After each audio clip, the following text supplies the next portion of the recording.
এত বড় হয়ে গেছিস, এখনো কিছু না করে অলসের মতো ঘোরাঘুরি করিস? যা, এখনই ঘর থেকে বের হয়ে যা।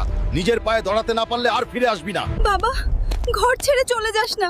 তোর বাবার সেই সময় একটু মাথা গরম ছিল। না মা, আমি প্রতিষ্ঠিত হয়ে তারপরেই বাড়ি ফিরব। বাবা হাল্ক, আমি তোকে খুব ভালোবাসি, কিন্তু এই দুনিয়ার বাস্তবতা যে অনেক কঠিন। আমরা মরে গেলে তুই কিভাবে এই দুনিয়াতে টিকে থাকবি? চাচা, আমাকে আপনার এখানে একটা কাজ দিবেন, আমার আর কোথাও যাওয়ার জায়গা নাই। ঠিক আছে ভাতিজা, আজ থেকে তুমি আমার চায়ের দোকানে মন দিয়ে কাজ করবা। এই নিন চা, আপনার আর কিছু লাগলে আমাকে বলুন। এতদিন বাবার হোটেলে খেয়ে বাস্তবটা বুঝতে পারি নাই। আসলে টাকা কামানো অনেক কষ্ট, কিন্তু আমাকে নিজের পায়ে দাঁড়াতেই হবে।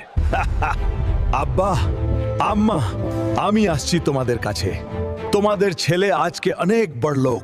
বাবা, মা, দেখো, আজ তোমার ছেলে অনেক গাড়ি বাড়ির মালিক, আর তোমাদের জন্য কিন্তু একটা সুন্দরী বৌমাও